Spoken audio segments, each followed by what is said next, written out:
la actitud frente a los tumores. Y hay diferentes hipótesis que se han formulado con respecto a esta parte de la inmunología y su intervención en la terapéutica del frente o en la forma de cómo se puede contrarrestar el avance de estas enfermedades tumorales. Que si bien es cierto, hablamos de tumor, lo relacionamos mayormente con enfermedades malignas o tumores malignos, que tienen que ver mucho con lo que es el cáncer. ¿No? Hay diferentes hipótesis que, como han ido descubriendo, los científicos han ido haciendo sus estudios y han ido formulándose muchas hipótesis para poder determinar al final si la participación de nuestro sistema inmune funciona, valga la redundancia, adecuadamente frente a la presencia de estos tipos tumorales. Y como les decía antes, cuando hablamos de tumor, es casi siempre relacionar con cáncer, ¿no?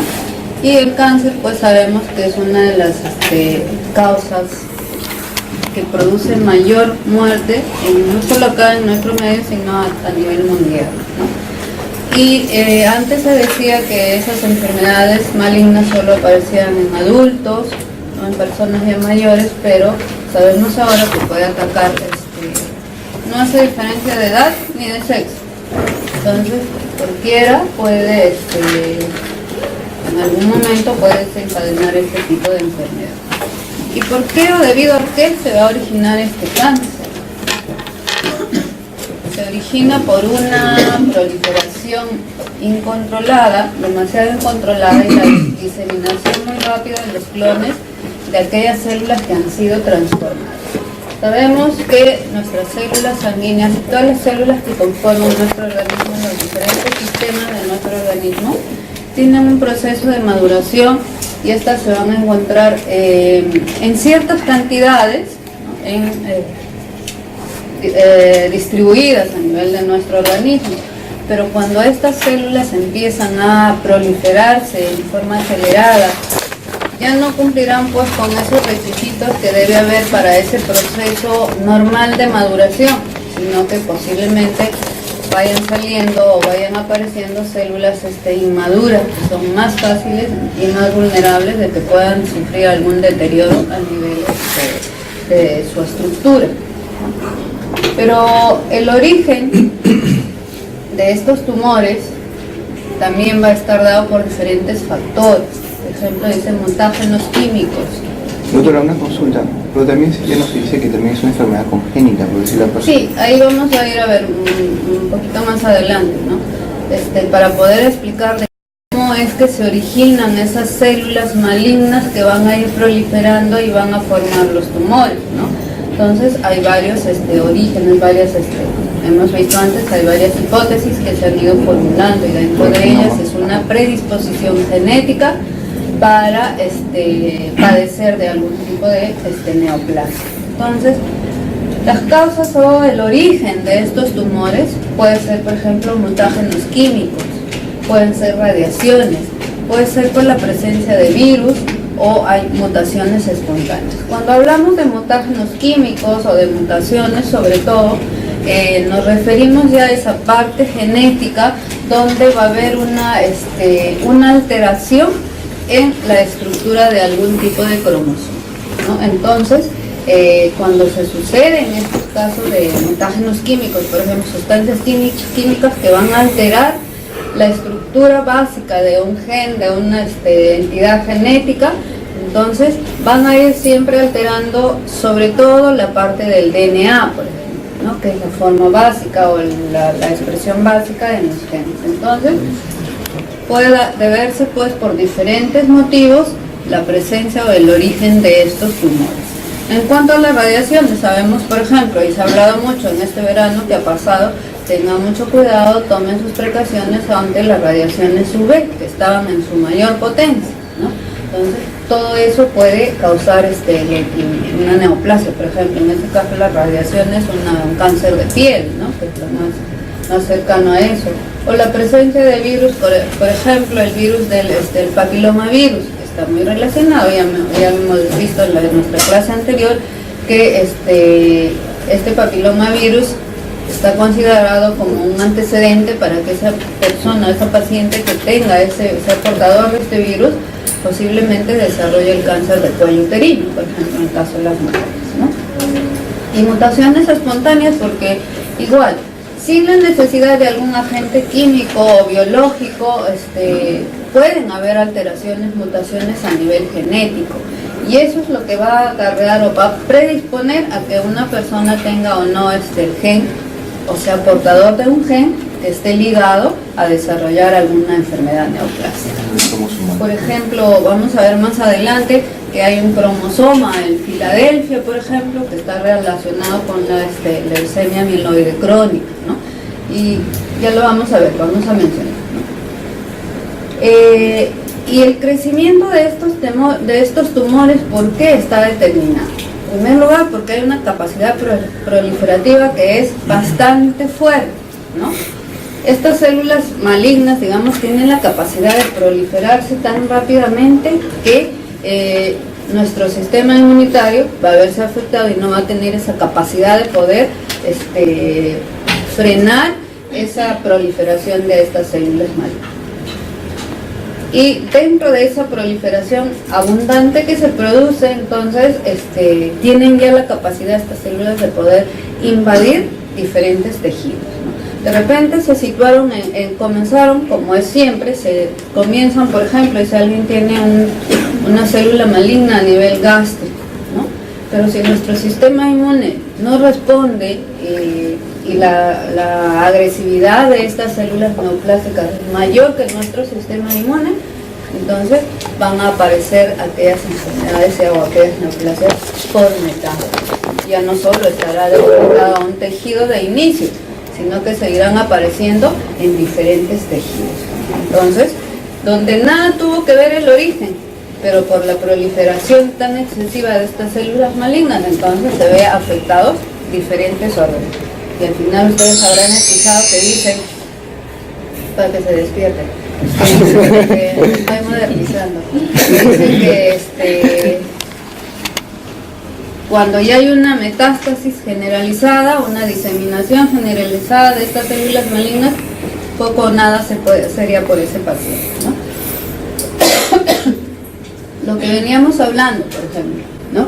Se va a iniciar todo nuestro sistema, nuestros tejidos tienen diferentes capas. Perdón. Y van a tener sus estructuras y sus componentes específicos, ¿no? Por ejemplo, si hablamos de un músculo liso, habrá sus capas de ese músculo liso, tendrá sus diferentes capas de epitelios, sus vasos linfáticos, sus vasos sanguíneos, ¿no? Pero si vemos acá en este esquema, por ejemplo, a nivel del epitelio que está aparentemente normal, empieza ya la aparición de algunas células malignas, ¿no? Y estas células malignas tienen esa capacidad de multiplicarse tan rápidamente, ¿no? Que van proliferándose, hasta que al final ya sobrepasaron esta parte de este tejido o este músculo liso donde comenzaron y empiezan a hacer metástasis. Se agrandan tanto, se proliferan tanto que ya llegan hacia otros órganos, ¿no? Entonces, cuando se habla de un epitelio normal, por ejemplo, todos los componentes que tienen que ver con el complejo mayor de histocompatibilidad 1, o que es lo mismo decir el HLA, va a estar expresado en su máxima expresión, ¿no? Todos esos componentes de ¿qué hace el complejo mayor de histocompatibilidad? ¿Qué es lo que representa el complejo mayor de histocompatibilidad? Complementariedad. O está de adorno el complejo mayor de histocompatibilidad. Reconoce los virus, tumores. Ya sabemos que hay el 1 y el 2, que cada uno va a cumplir o va a estar expresado frente a un determinado microorganismo, a un determinado agente. Cuando este complejo mayor de histocompatibilidad 1, por ejemplo, está en su máxima expresión, entonces, para que se dé una afección o una invasión por una célula maligna va a ser un poco más difícil, porque va a tener todos los determinantes que van a estar representados o expresados a través de ese complejo mayor de histocompatibilidad que para nuestro organismo va a ser más fácil captar esas células malignas.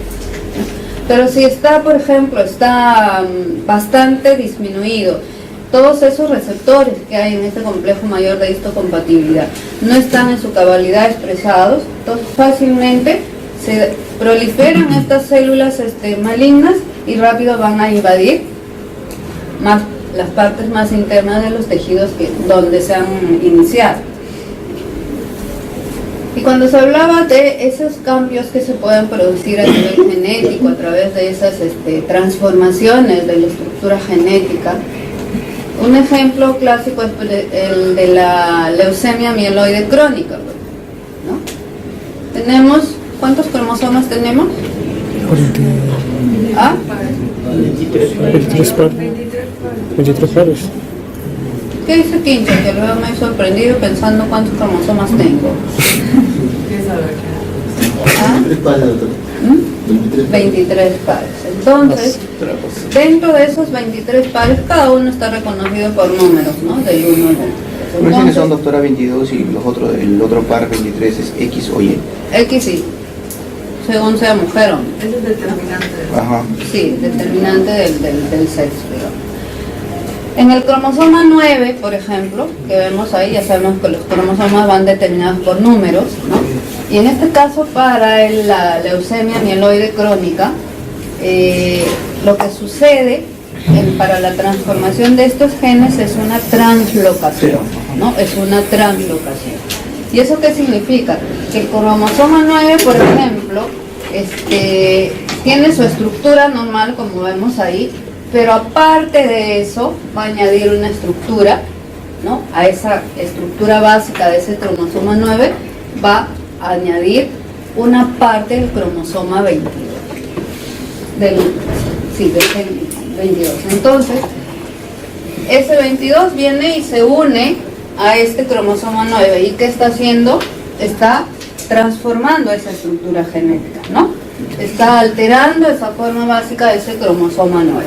Y en lugar de, si vemos un cromosoma 9 de esta manera, añadido, translocado esa parte del cromosoma 22, nos está dando la representación de ese cromosoma Filadelfia. Y a cualquier persona que se le haga un estudio genético, por ejemplo, un cariotipo o un mapeo cromosómico, si encontramos ese tipo de translocación, ¿no? probablemente en el futuro esa persona llegue a ser una leucemia mieloide crónica, ¿no? Es un portador de ese gen que está relacionado con la leucemia mieloide crónica. Igual, cuando hablamos, por ejemplo, del linfoma de Burkitt, ¿han escuchado eso? Hay un linfoma de Burkitt.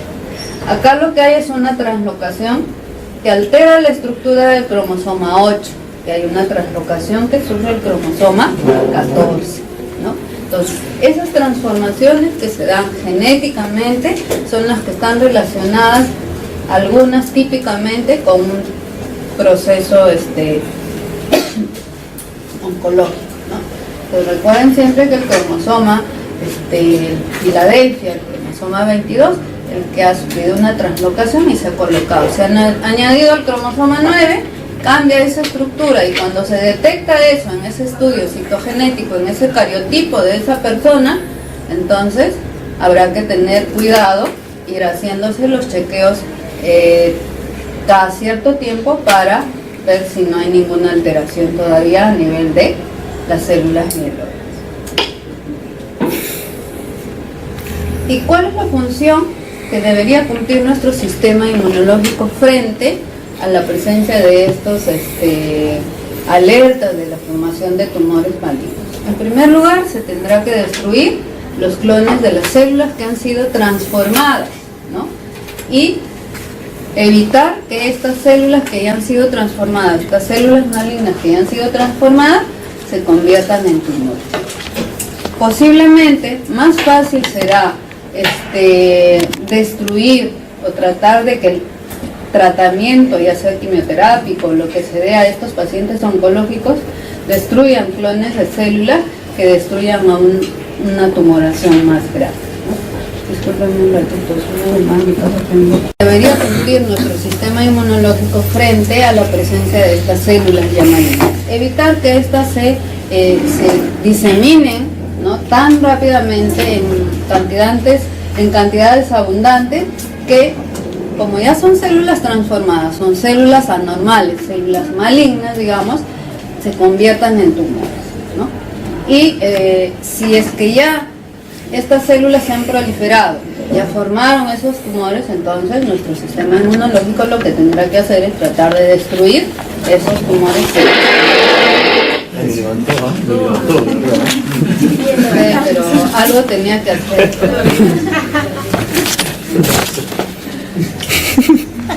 ¿Cuáles son las características generales de la inmunidad tumoral?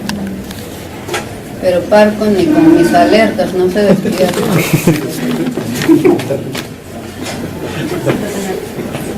¿Qué es lo que sucede cuando hay esos tumores o esas formaciones tumorales?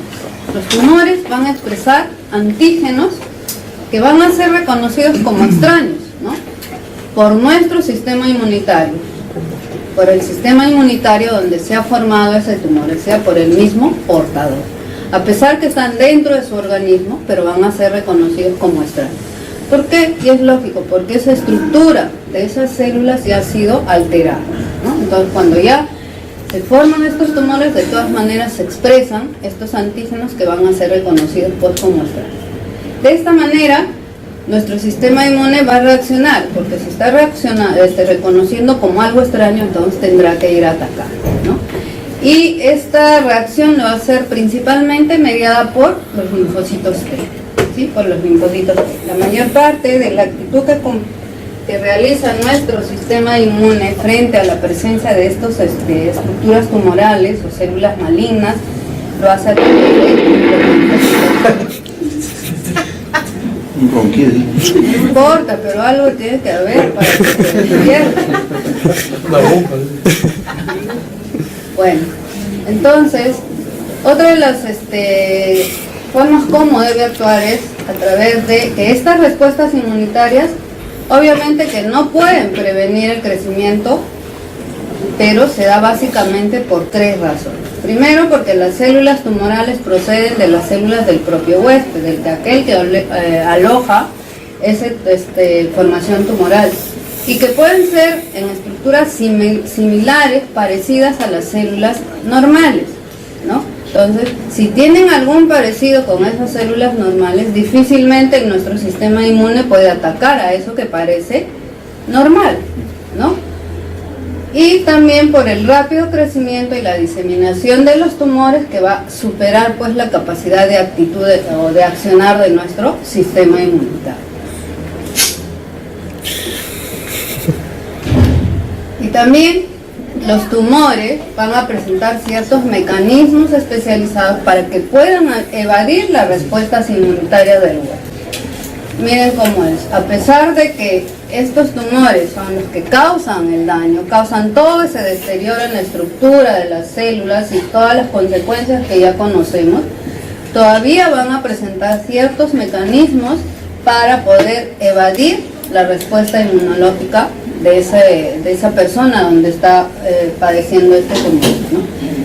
Y el sistema inmunitario se puede activar también por estímulos externos para poder, de forma más eficaz, poder destruir aquellas células tumorales y también erradicar los tumores.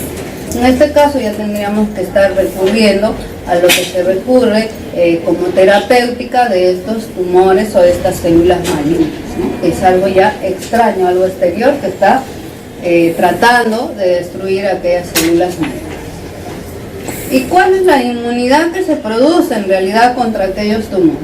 Hay una inmunidad innata que siempre va a estar presente, ¿no?, a través de las células natural killer, ¿sí?, las células también citotóxicas o natural killer de esta estirpe, y a través de la inmunidad adaptativa, teniendo en cuenta siempre la participación de los linfocitos TCD4 ligados al complejo mayor de histocompatibilidad 2 y las TCD8 ligadas al complejo mayor de histocompatibilidad 1. y las células natural killer, obviamente, ¿no? Entonces, como hemos dicho antes, la respuesta de nuestro sistema inmune ante la presencia de estos tumores siempre va a estar mediada por los linfocitos T. ¿Y cómo es que se debería, o qué es lo que se debería hacer dentro de este proceso de inmunidad, para contrarrestar esta inmunidad tumoral? Debería haber una vigilancia inmunológica, ¿no? De repente hacer chequeos y registrar siempre que ese sistema inmunitario de todas las personas estén funcionando equilibradamente, ¿no? Y en forma como debería ser, con todos sus elementos, para que no disminuya esta inmunidad, no haya una deficiencia inmunitaria y pueda aflorar cualquier tipo de malignidad. La aparición y destrucción de células malignas, que sería el propósito principal de esta inmunidad, ¿no? De nuestro sistema inmunitario. Y evitar pues que haya mayor incidencia, nadie te ha visto Zúñiga, mayor incidencia de cáncer en individuos que están inmunosuprimidos. Y obviamente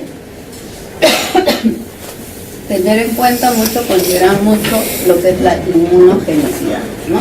Entonces, así como en otros hay programas, por ejemplo, para otro tipo de infecciones, de repente las enfermedades de transmisión sexual, dicen, ¿qué hay que hacer? Prevenir contagiarse, ¿no? Usando tal cosa, teniendo o llevando este tipo de cuidados. De la misma manera nuestro sistema inmune frente al comportamiento para estos tumores debe seguir siempre una vigilancia inmunológica. ¿Cuáles son los mecanismos efectores antitumorales? ¿Cómo es lo que contrarresta nuestro sistema inmunitario frente a la presencia de estos tumores, ¿no? En primer lugar, la inmunidad celular es el mecanismo antitumoral que es el más fuerte, el más dominante en nuestro organismo. Y hemos visto que nuestros linfocitos T, CD4 y CD8 son los principales o los responsables, digamos, de alguna manera, de contrarrestar estos efectos antitumorales. Y obviamente esto lo hacen a través de la función de los linfocitos T citotóxicos, ¿sí? De las células natural killer y de los macrófagos. Si vemos, por ejemplo, hemos mencionado antes que cada tipo de linfocito T, ya sea el CD4 o el CD8, están ligados con diferentes tipos de antígenos, ¿no? Y ante la presencia de cualquier alerta para de proliferación de células malignas, entonces estos deben activarse y funcionar, ¿no? ¿Para qué? Para evitar que esas células malignas se proliferen y lleguen a formar los tumores, que ya es más difícil de erradicar. ¿Qué hacen los linfocitos T citotóxicos? Dentro de sus mecanismos efectores para contrarrestar la formación de estos tumores. Sabemos que es el principal mecanismo de inmunidad tumoral. Está representado esta inmunidad tumoral por la función de estos linfocitos T. Y tienen que responder también frente a aquellas neoplasias que han sido producidas por virus, ¿sí? Si hemos visto por ejemplo, en el papilomavirus, ¿no?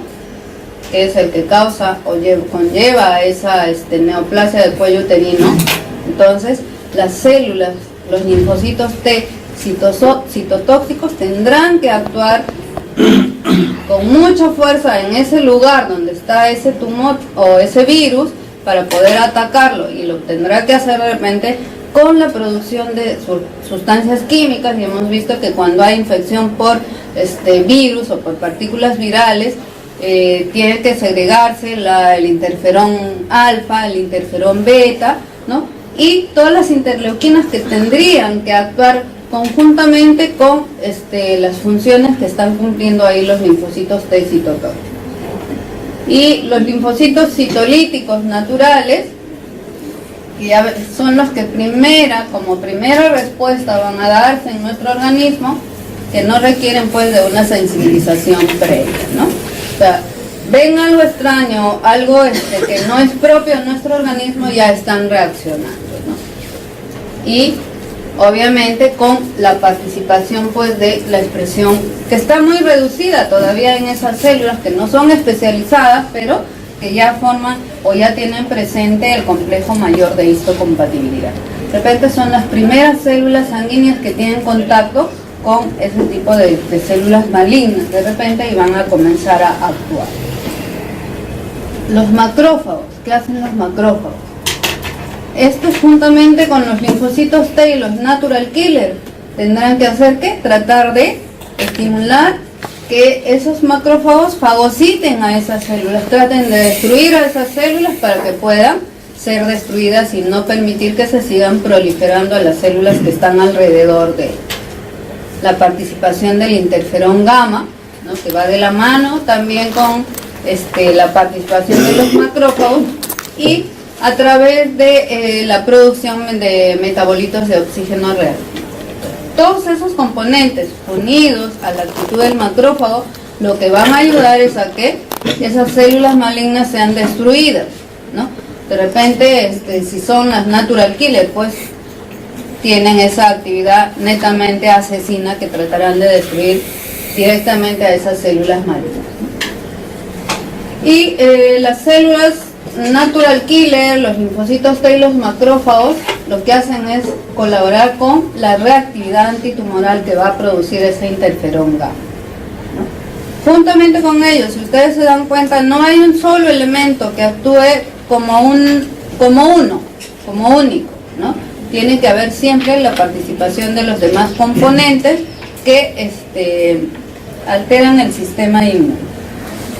Estamos viendo que todos los elementos que conforman mecanismos efectores ante los tumores o ante las presencias tumorales o células malignas siempre tienen que actuar en forma conjunta, ¿no? Uno activado de repente estimula la activación de otro elemento o de repente la liberación de componentes que vayan contrarrestando o impidiendo que esas células malignas se vayan proliferando o que aumenten esas clonas de células malignas y se vayan dispersando, ¿no?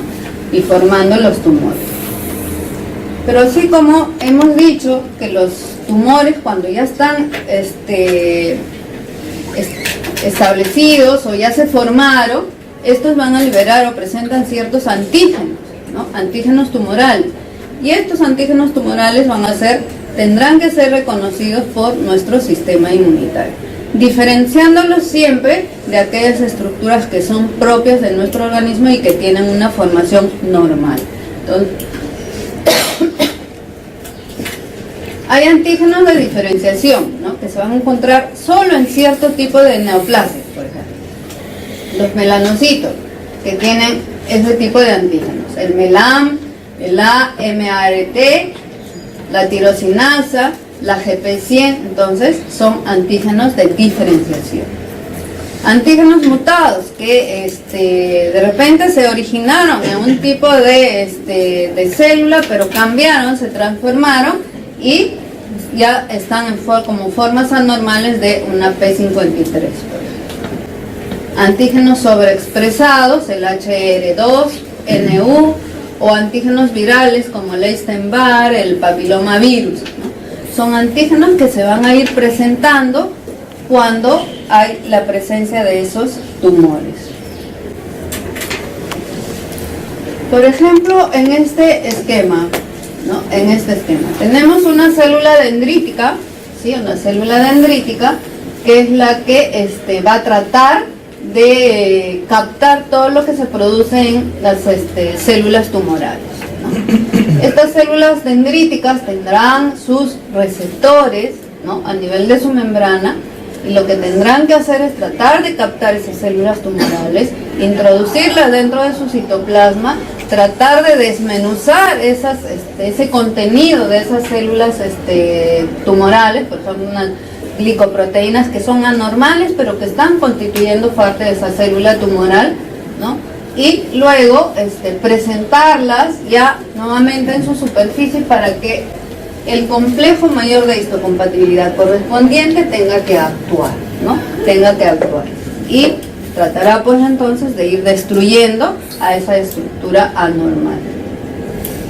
Por otro lado, esta célula dendrítica, por ejemplo, lo que hace, ¿no?, si acá está ingresando todo el contenido de esa célula tumoral, entonces lo que tendrá que hacer es procesar ese contenido, ¿sí?, procesar ese contenido, y así más fácilmente podrá pues presentarlo hacia la célula que tendrá que cumplir esa función de destrucción de ese tumor o esa célula maligna, ¿no?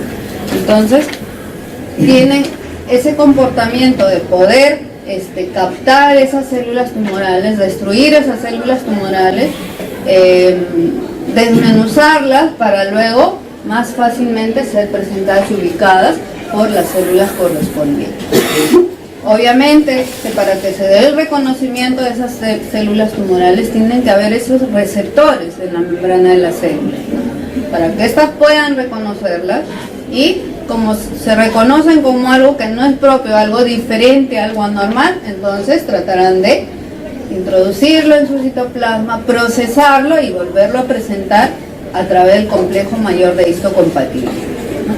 Presentarlo para que así, en una forma más desmenuzada, más procesada, pueda ser más fácil la destrucción de esa célula tumoral. ¿Hay alguna pregunta hasta ahí? ¿Algo que no esté claro?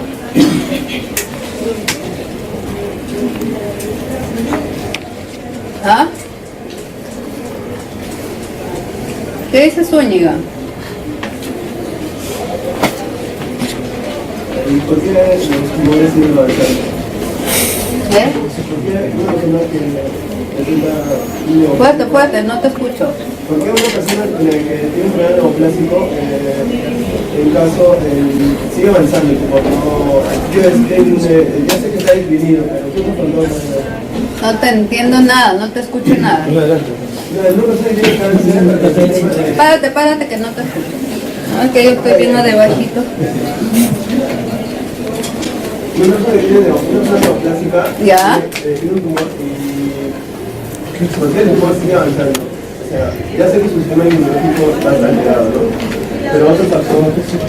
Hemos visto que cuando ya se presentan esas células tumorales, ya se formaron esos tumores, estos tumores van a ir eliminando cierto tipo de antígenos. Pero ¿qué pasa? Que la capacidad del sistema inmunitario de esa persona, que obviamente está inmunodeprimida, no va a reaccionar en su totalidad, y de repente hay algunos factores que no se van a activar, ¿no? Y reacciona a medias, no como para poder exterminar esa célula tumoral. Y si esas primeras fases que debe tener el sistema inmunitario de reconocer y poder impedir esa proliferación de esas células tumorales no ha funcionado adecuadamente, entonces ahí es donde se va dando esa proliferación, ¿no? El sistema inmune ya no puede hacer nada, ya el tumor ya. El sistema inmune ya no podría hacer nada, pero el tumor está... No, ya cuando el tumor, o sea, la primera, ¿cómo se inicia ese tumor? Primero porque se han ido proliferando células de tipo anormal, ¿no?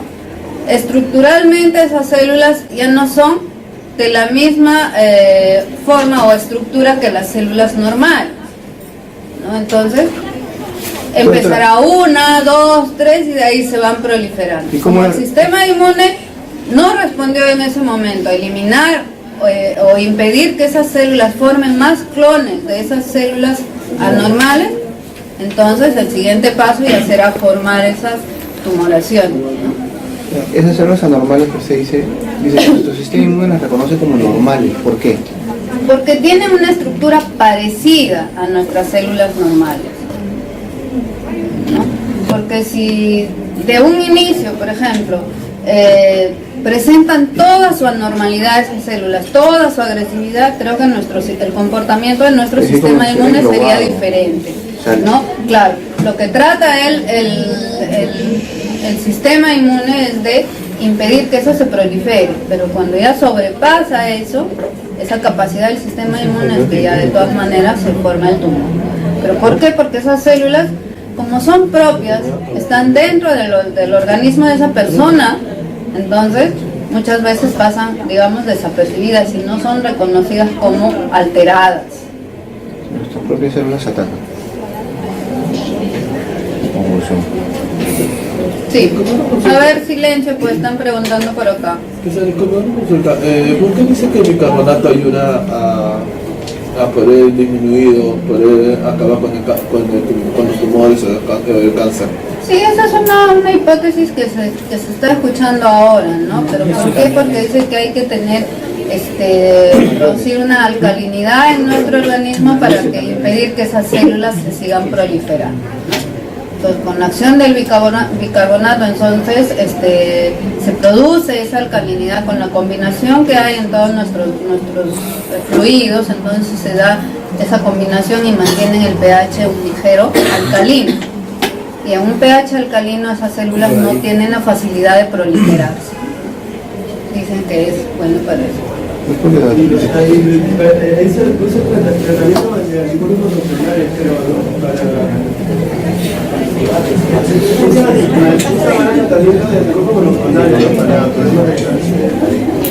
Claro, o sea, como las células malignas, se inicia una y van a formar ya clonas grandes de ese mismo tipo celular, las vacunas que se pueden utilizar van a ser contra esas clonas y producidas de esas clonas normales que van a ir actuando sobre esas células que ya se transformaron, ¿no?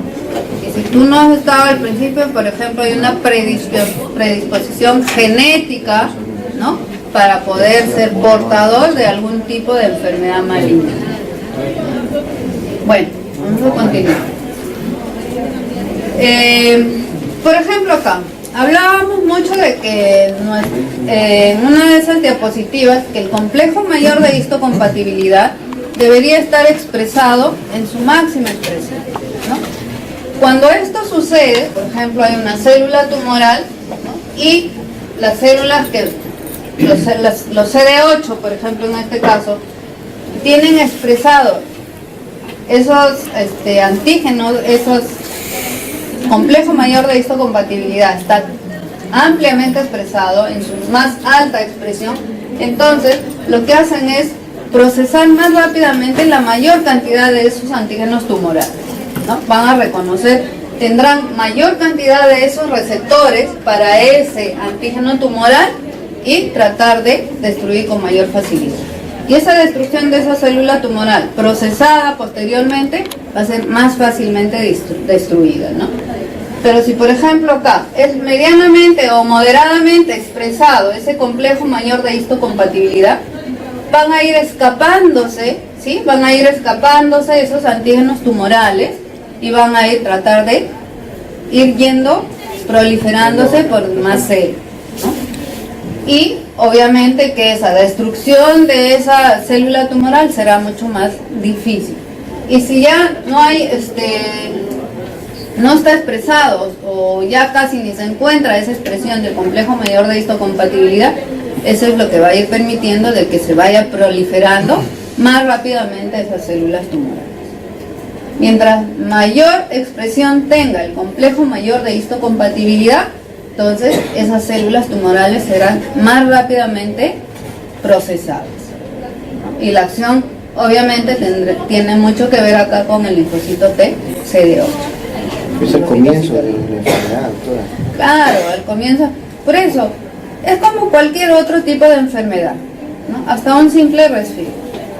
Si tú estás inmunitariamente fuerte, ¿no?, entonces esa influenza, por ejemplo, difícilmente te va a atacar, o si te ataca será levemente, ¿no? Tu reacción va a ser muy leve.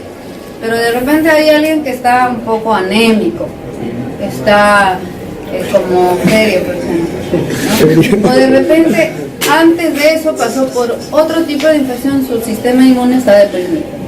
Esa influenza lo atacará pues con mucha mayor fuerza y toda la sintomatología va a ser terrible para él, a diferencia de ti que ni costillas te hizo. Entonces todo depende del estado en el que se encuentra nuestro sistema inmunológico, ¿no? Y obviamente que para este caso ya de los tumores y las respuestas a las presencias tumorales, tiene mucho que ver también la parte genética, ¿no? La parte genética. Si alguien tiene predisposición, por eso es que dicen, ¿no? El papá de tal fulano falleció con cáncer de estómago.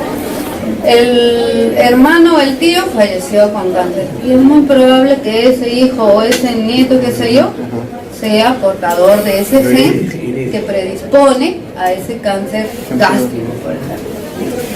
O es lo mismo que dicen, esa señora tenía cáncer de mama. Su hermana también, ¿no? Entonces es una transformación, algo genético. A ver, cuenten alto para... Como dice, el cáncer de cuello uterino, doctora. No es genético. No es genético, dice Es por mucho uso, dice. En este caso hay otras causas más que predisponen a tener el cáncer del cuello uterino. Claro, más que nada por una de esas, por ejemplo, es la presencia de ese papiloma, ¿no? La promiscuidad. Y también, ¿no? Pero también tiene que haber, el sistema inmunitario tiene que tener una predisposición para ese tipo de reacción. Por ejemplo, acá, a ver ya.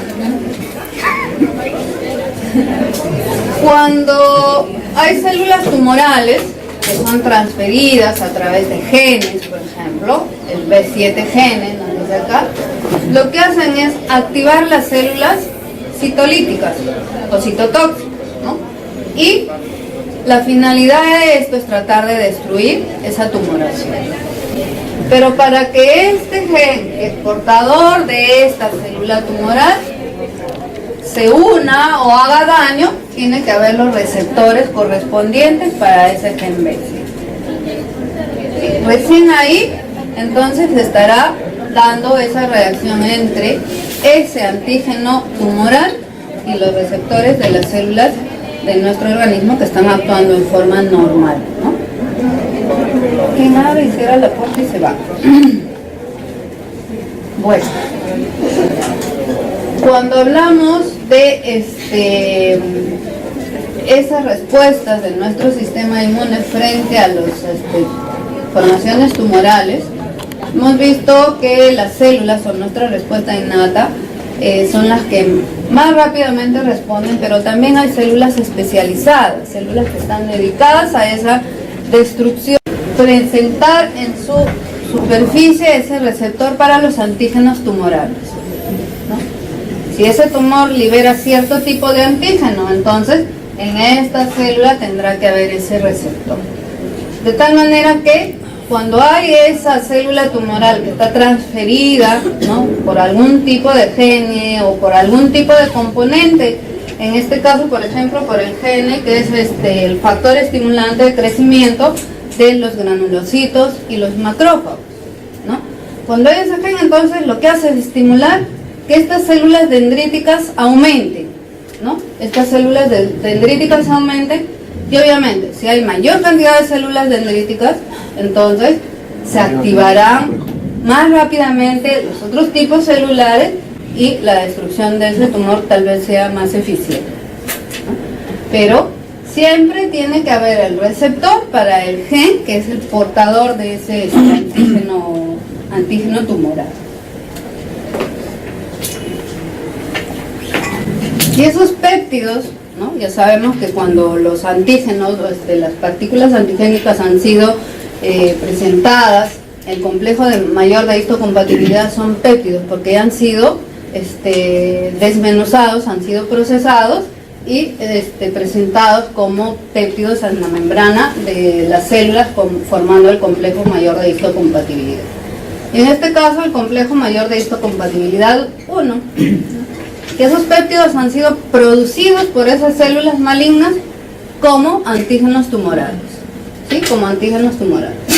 Entonces, la presencia de estos antígenos tumorales ante la presencia de cualquier antígeno va a ser un estímulo para que se despierte la respuesta inmune, ¿no? Y esa respuesta inmune en este caso va a estar mediada por los linfocitos T CD8, ¿sí? Por los linfocitos T CD8.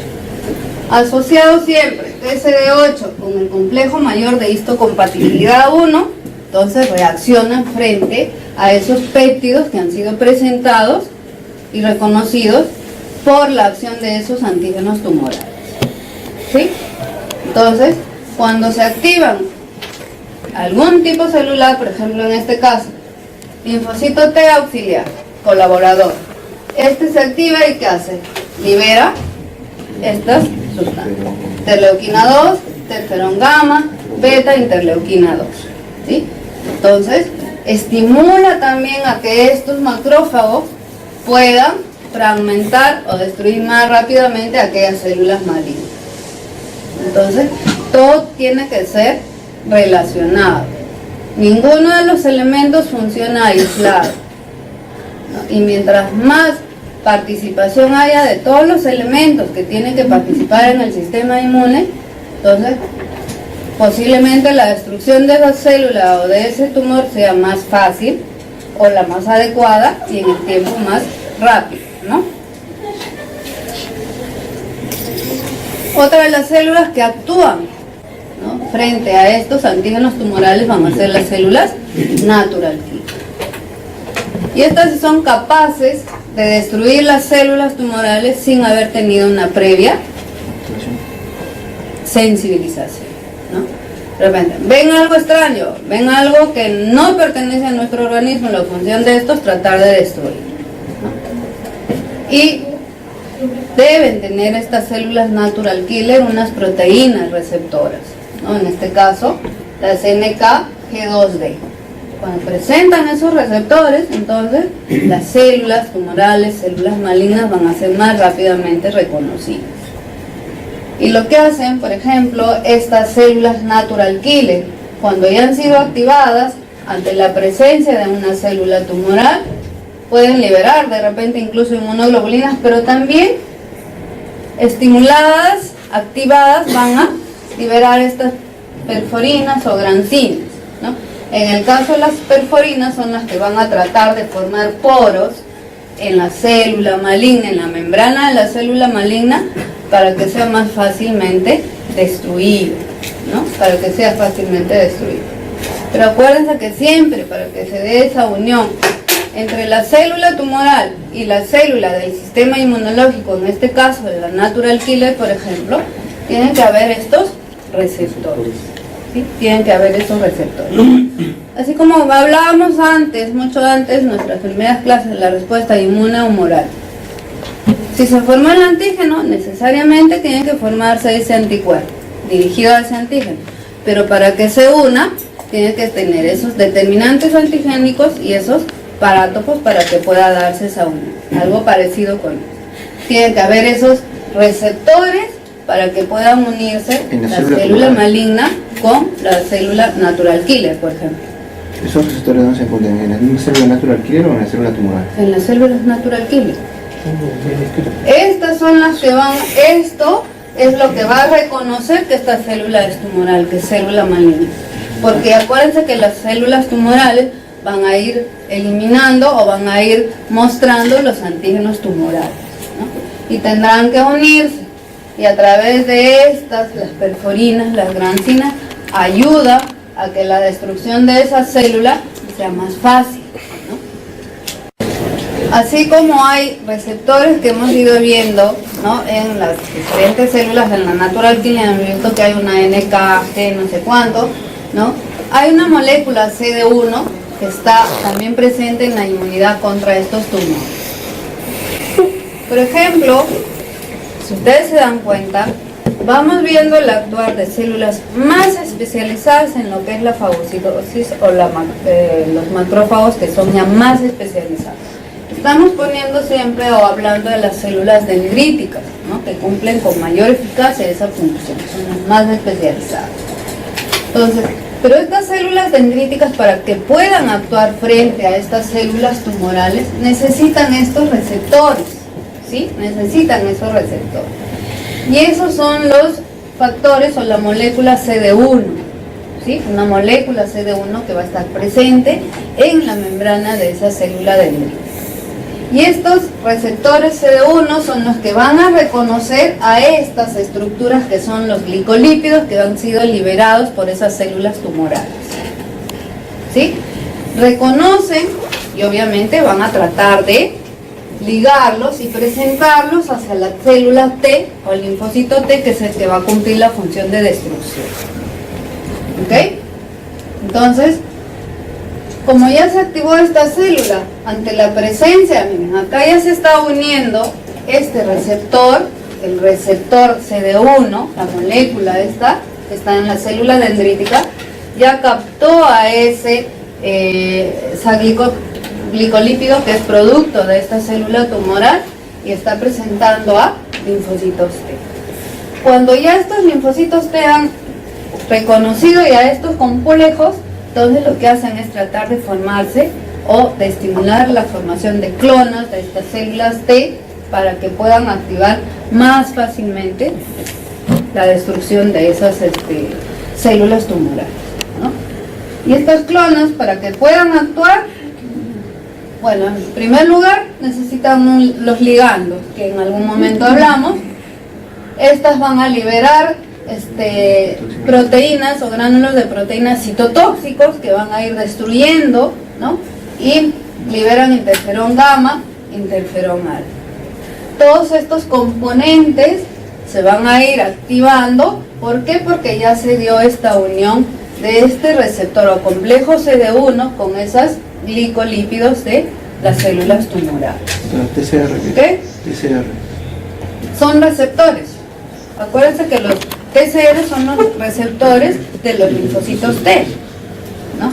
Cuando eran B, eran BCR, ¿sí? Entonces, siempre tiene que haber un receptor determinado para ese producto o ese antígeno tumoral o ese antígeno de esas células tumorales. Pero hay, ¿por qué es que de repente, esta era una de las respuestas que estaba esperando Zúñiga, decía que aparte de que ya está funcionando el sistema inmunitario, ¿por qué se siguen proliferando esas células, ¿no? Si hay una respuesta de nuestro sistema inmune. ¿Y qué pasa? Que estas células tumorales van a tener mecanismos o formas de cómo escaparse de la acción, por ejemplo, perdón, de las células natural killer, ¿no? Tenemos acá, por ejemplo, una célula infectada, una célula tumoral, ¿sí? Y esta célula tumoral, obviamente, para que sea reconocida por estos linfocitos T o las células dendríticas, tienen que expresar los antígenos del complejo mayor de histocompatibilidad, ¿no? Y hemos visto que si este complejo mayor de histocompatibilidad no está expresado en su magnitud, entonces su total magnitud, entonces fácil va a poder evadir ese reconocimiento, ¿sí? Pero para que haya ese reconocimiento y la unión, tiene que haber también los receptores antigénicos, ¿sí? Los receptores antigénicos.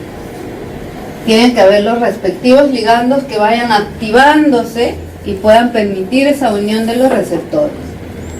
Pero cuando ese reconocimiento no se da por la ausencia de alguno de esos receptores, entonces las células tumorales se irán proliferando y venciendo o sobrepasando la acción de las natural killer.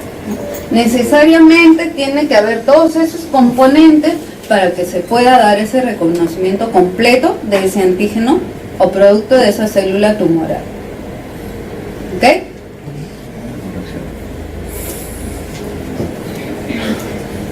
¿Cuáles son las estrategias que se siguen terapéuticamente en el cáncer?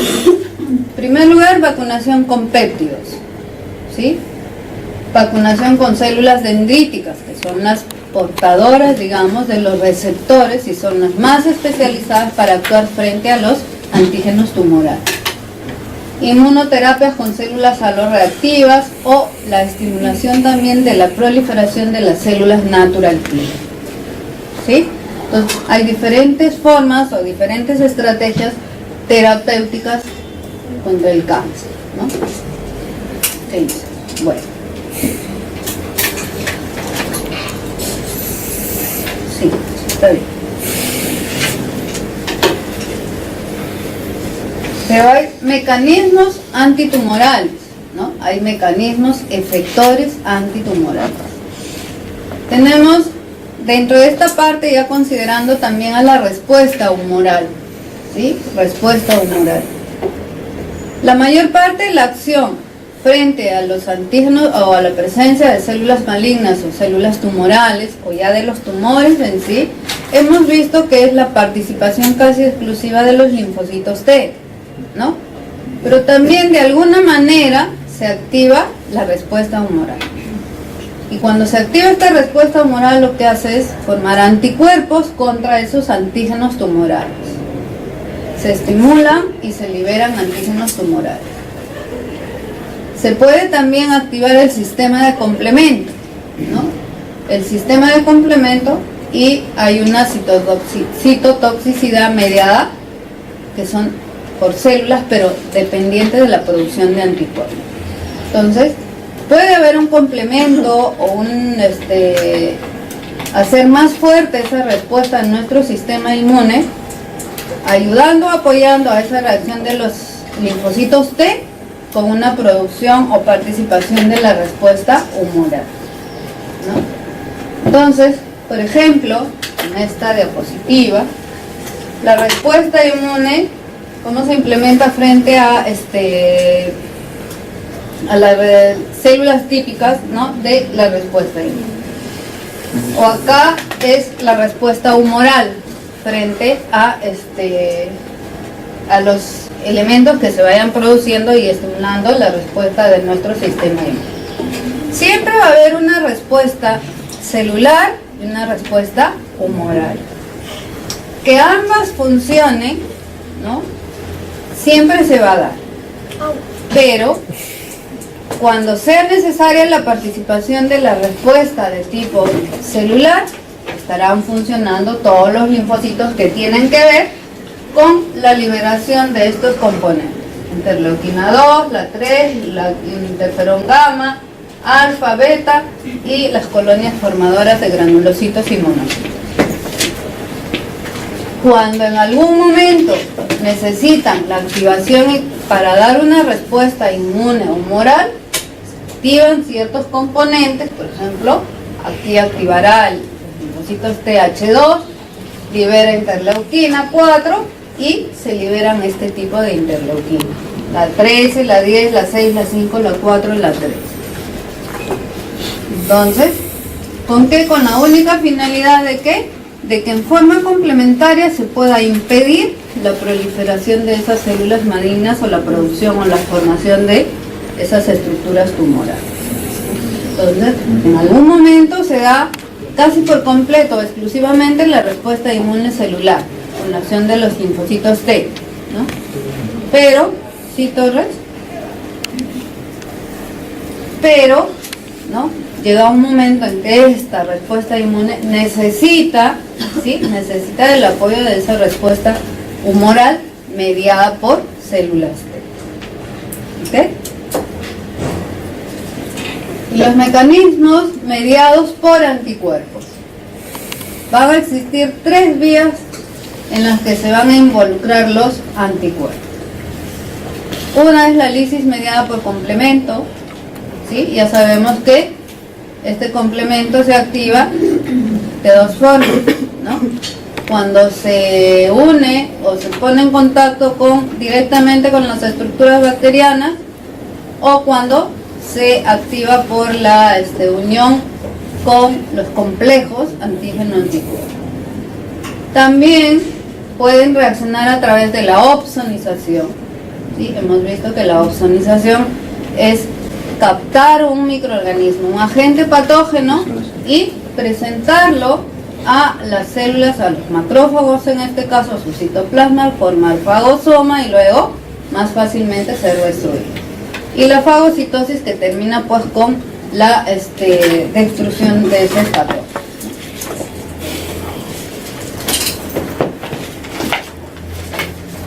Y hay que seguir siempre una inmunovigilancia. evitando qué, o tratar de evitar que se presente el crecimiento selectivo de variantes negativas para el antígeno. Pérdida de expresión de las moléculas de complejo mayor de histocompatibilidad.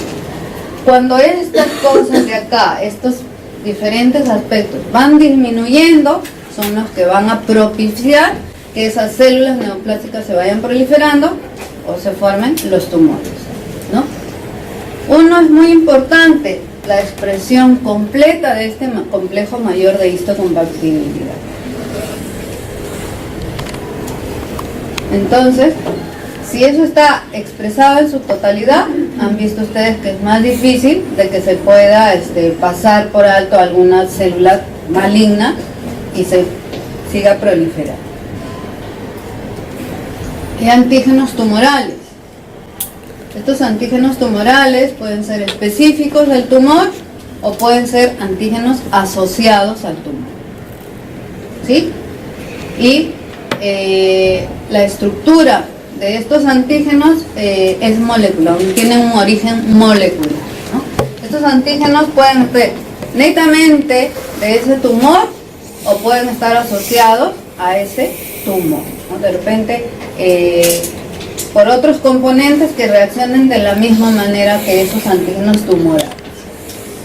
Y estos antígenos tumorales entonces son proteínas celulares que están expresadas en forma aumentada o sobreexpresadas y en forma aberrante.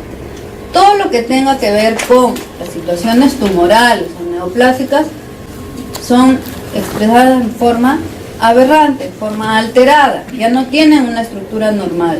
Si de repente es una proteína, estará expresada, aumentada en forma exagerada, pero dentro de esa estructura proteínica también va a haber algo alterado, ¿no? Porque son proteínas que si funcionaran normalmente, entonces no se daría esa formación de células malignas o tumorales. Las proteínas estructuralmente normales, producidas en concentraciones bajas por las células tumorales y sobreexpresadas en células neoplásicas, se irán produciendo proteínas de estructura normal, pero una cantidad mínima que ya hasta no pasan desapercibidas en comparación con la sobreexpresión de esas células, de esas proteínas que han sido ya alteradas, ¿no? Antígenos oncofetales, los que vienen ya formándose desde la etapa fetal. Son los que están en concentraciones elevadas en las células cancerosas y en tejidos normales que están en desarrollo. Por eso dice oncofetal, ¿no? Por ejemplo, el antígeno carcino embrionario, el C. Este es un marcador básico para determinar si ese paciente está es afectado por una neoplasia. Este CEA es, digamos, no específico, ¿no? Porque nos puede decir, si yo hago el dosaje de un CEA, o sea, de un antígeno carcino embrionario, a cualquier persona y me da un valor aumentado, esto es un indicativo de que esa persona probablemente esté haciendo una neoplasia, pero no me dice dónde, ¿no? Porque hay antígenos que son específicos para determinar el lugar. La alfa-fetoproteína también, y antígenos que pueden provenir del colon, del páncreas, del corazón, del pulmón. Bueno, ahora hay antígenos que nos van determinando dónde o de dónde está produciéndose esa neoplasia, ¿no? Los antígenos tumorales también pueden ser glucolípidos y glucoproteínas de la superficie celular alterada, ¿sí? Por ejemplo, gangliósidos en el caso del melanoma. Si se encuentra estos marcadores, entonces se dice que también ese paciente está presentando esos glucolípidos y glucoproteínas de superficie que han sido ya alteradas en la estructura de esa célula. Antígenos de grupos sanguíneos, mucinas, y estos marcadores, por ejemplo, CA125, CA19-9, que son los que nos van a determinar que ese paciente tiene un cáncer de ovario, ¿no? MU, carcinoma de mama, bueno, son diferentes marcadores tumorales. Y ahí ven ustedes, marcadores tumorales asociados con las enfermedades o carcinomas que van produciendo. El antígeno sea 125, carcinoma ovario. Si un ginecólogo supone, o según lo que la referencia de la paciente, puede estar padeciendo un cáncer de ovario, le solicitará que se haga un antígeno CO125. Antígeno CA15-3, carcinoma de mama. Si le encontró por ahí un bultito en la auscultar, ya, que se haga su dosaje de antígeno CA15-3. Y así, para cada tipo de neoplasia ahora hay marcadores tumorales, que si bien es cierto pueden dar un indicativo, pero tampoco tienen la palabra ya definitiva. En todo caso, lo que confirma todos estos valores por estos marcadores tumorales son las biopsias, ¿no?, que se hacen en patología. De repente, por ejemplo, dice, haya cáncer de mama, que tiene el bultito, se hizo el antígeno, el marcador tumoral, ligeramente elevado, de repente normal. Todavía no está alterado, ¿no? Pero sin embargo la biopsia ya le está dando hasta de repente ya con metástasis de tejido, ya está en una parte más profunda. Entonces, el marcador definitivo para determinar que ese paciente tiene una neoplasia son las biopsias. En caso de cáncer de próstata, El PSA, antígeno prostático específico, ¿sí?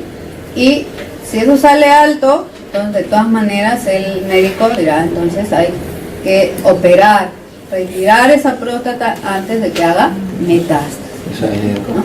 Cuando se elimina o el objetivo de eliminar esas tumoraciones son de que sigan haciendo metástasis hasta hacia otros tejidos, hacia otros órganos, ¿no? Entonces, en el caso de la próstata es eso, ¿no? Y a partir de los 40 años, todos deberían, los varones, deberían pasar ya por ese control de su funcionamiento prostático. No, fuera de broma, porque muchos no quieren hacerse los exámenes, ¿no? Pero cuando ya se dan cuenta, ya esto ya está muy avanzado. 40 años. En el caso de los varones. Todavía me faltan algunos años más. En el caso de las mujeres, por ejemplo, hacerse el Papa Nicolau cada año desde que inicia su actividad sexual, ¿no? Entonces, ese es Para hablar de la próstata solo se puede hacer el tallo rectal nada más, es el único diagnóstico. Bueno, a la mayoría de caballeros no les gusta ese examen, pero paralelo a eso se puede hacer el dosaje de PSA, ¿no?, que es el antígeno prostático específico. ahora hay ecografía doble. Claro, hay ecografías también, No, no te preocupes. pero los urólogos mayormente prefieren hacer ese tacto, Es que por medio del dedo pueden determinar el tamaño. Yo no te metes la mano. Poner, no importa, nos corremos un poquito de lado. ¿Sí? Bueno, estábamos viendo hasta la semana pasada todo lo que tiene que ver con la forma de actuar de nuestro sistema inmunitario frente a la presencia de tumores, ¿no? Por ejemplo, es una representación experimental de lo que hacen utilizando ratoncitos. Hemos visto que los tumores o las células malignas se pueden originar de diferentes maneras, ¿no? Y una de ellas, por ejemplo, es por puede ser inducido ese problema carcinógeno por químicos, por sustancias químicas.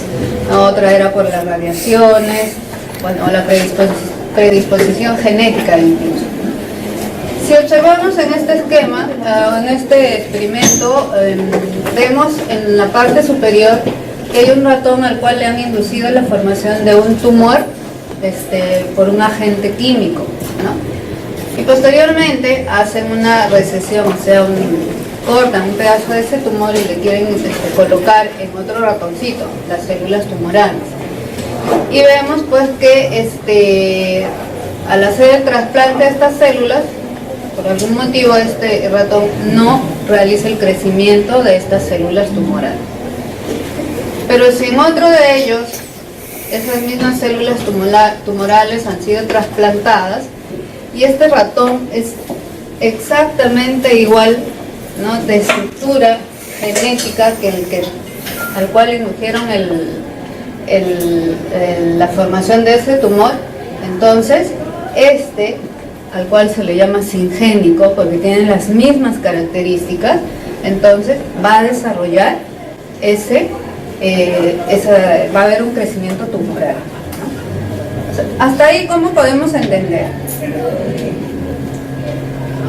Que tiene que haber también una predisposición genética y que la gente al cual se le introduce, en este caso ese ratón, debe tener aquellos receptores que sean los que van a captar a esas células tumorales y van a comenzar a desarrollar el tumor, va a comenzar a crecer, ¿no?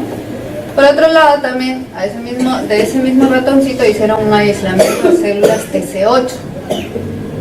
Entonces, hicieron el trasplante y lo que hace estas células, ¿cuál es la función de las células TCD8? Citotoxicidad, destruir células. Entonces lo que va a tratar esta célula es de destruir o evitar el crecimiento tumoral, por lo tanto, erradicar el tumor. Entonces, de repente hay maneras de las que se puede erradicar la proliferación de ese tumor, siempre y cuando esto haya sido detectado, digamos, a tiempo en las primeras instancias de esa formación del tumor.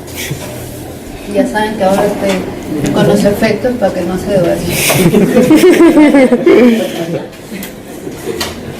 Y acá, por ejemplo, vemos cómo es que se va a producir esa captación de aquellos componentes que son patógenos. Cuando hemos definido cáncer, hemos dicho de que es una proliferación excesiva, ¿no?, alterada, anormal, de algunos componentes, de repente una proteína o un mismo virus oncogénico, por ejemplo. En el caso de las células normales, lo que captan es captan esa proteína que ha sido mutada, ¿sí?, pero va a ser reconocida fácilmente por linfocitos TCD8. Pero ya cuando hay células tumorales, esa misma proteína se sobreexpresa, se produce de una forma tan aberrante que la capacidad de los linfocitos TCD8 ya no es la suficiente, ¿no? No es la suficiente. Igual puede ocurrir con aquellos virus que son oncógenos, que tienen la capacidad de desencadenar un cuadro oncológico, ¿no? Y hay algunas respuestas de las células T a los tumores que son inducidas, ¿no?, que son inducidas.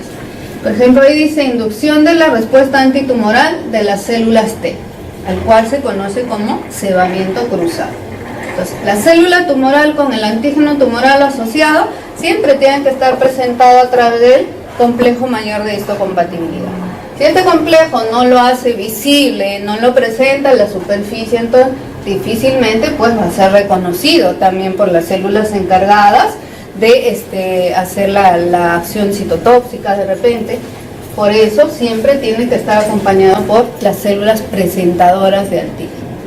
Estas células son las que reconocen esos antígenos tumorales y van a ir presentándoles y despertando la diferenciación de las células T, ¿no? Las células TCD8 ya cumplirán su función citotóxica o citolítica y evitando así de que se siga proliferando esas células malignas, ¿no? Siempre tiene que haber ese antígeno presentado por el complejo mayor de histocompatibilidad.